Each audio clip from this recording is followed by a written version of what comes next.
Did you catch that?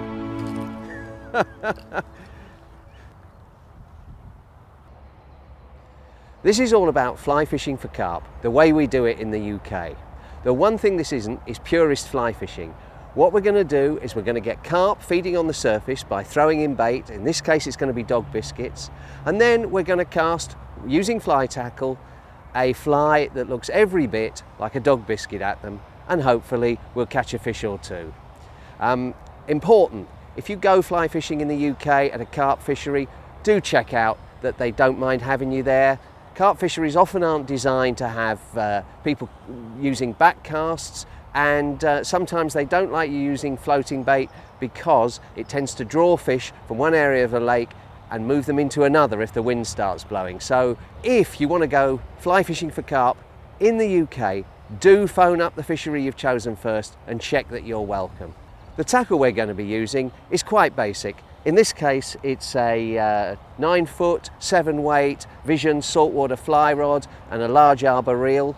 We're going to use just one rod length of 10-pound breaking strain mono, no fluorocarbons, no copolymers, dead simple. And we're going to be using, for a fly, a craftily made dog biscuit. And this is constructed very simply from 2 bunches of deer hair, tied onto this, in this case it's a size 2 Drennan specimen hook, and then clipped back to give the exact dimensions, or close to exact, of the dog biscuits we're going to be throwing in.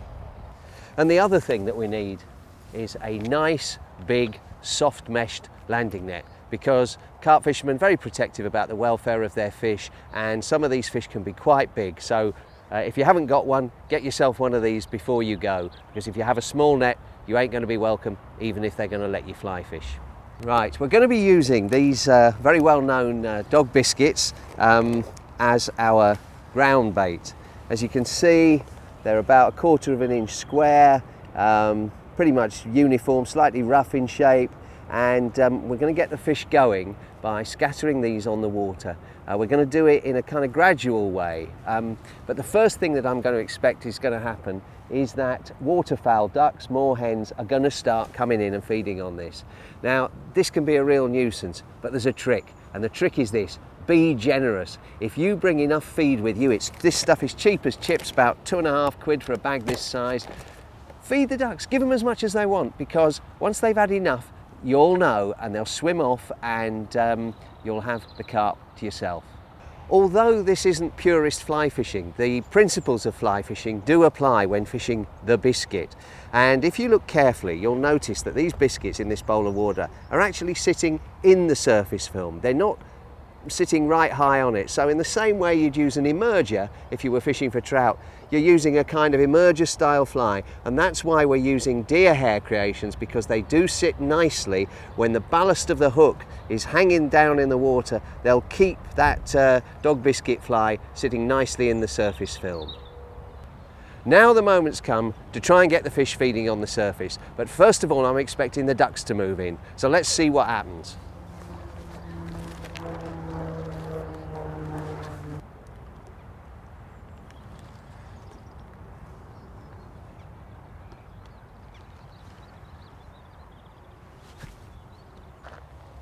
It looks like the ducks aren't going to be a problem, at least at the beginning, because we've already got carp feeding in front of us. So what I'm going to do is keep this stuff going in until the fish are feeding competitively, if possible, where they're coming one over each other to try and get the dog biscuits.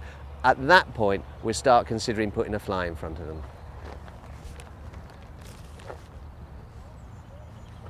And we're ready. The carp have been rising in front of us fitfully. They're not quite in a feeding frenzy, so it's going to have to be a case of picking one's moment and picking one's fish.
Oh!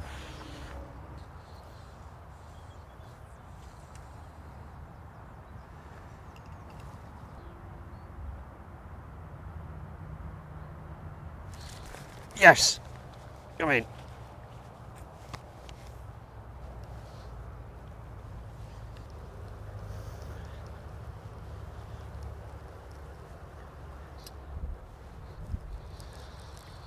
Okay, this is where it all starts.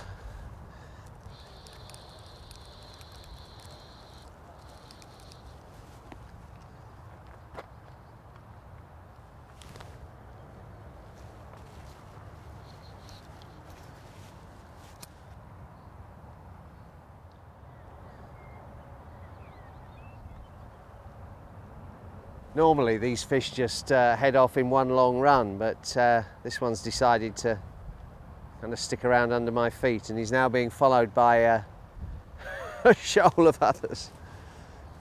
And the trick with these fish is to keep putting pressure from different directions on them.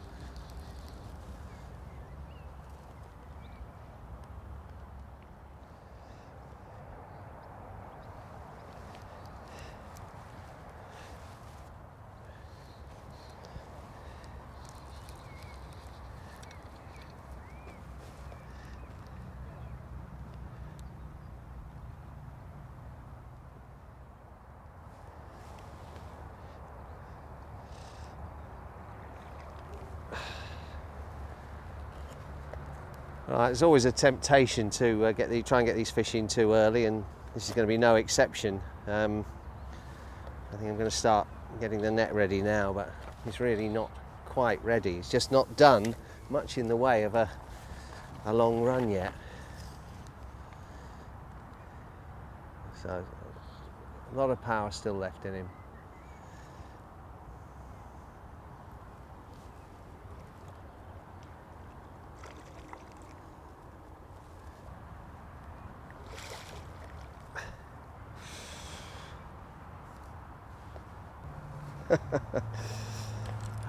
It's a very powerful fish. It's like being hooked into a train. No acrobatics, just solid pulling power. And I think, well, I hope, it's still not ready.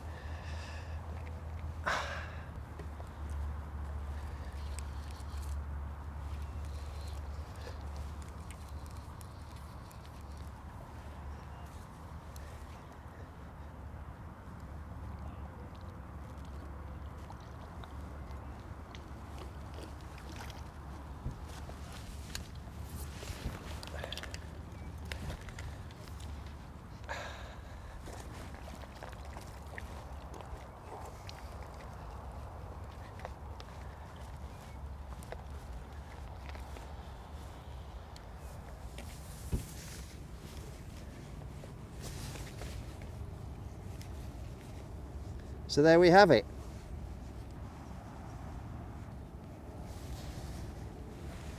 Carp on the fly.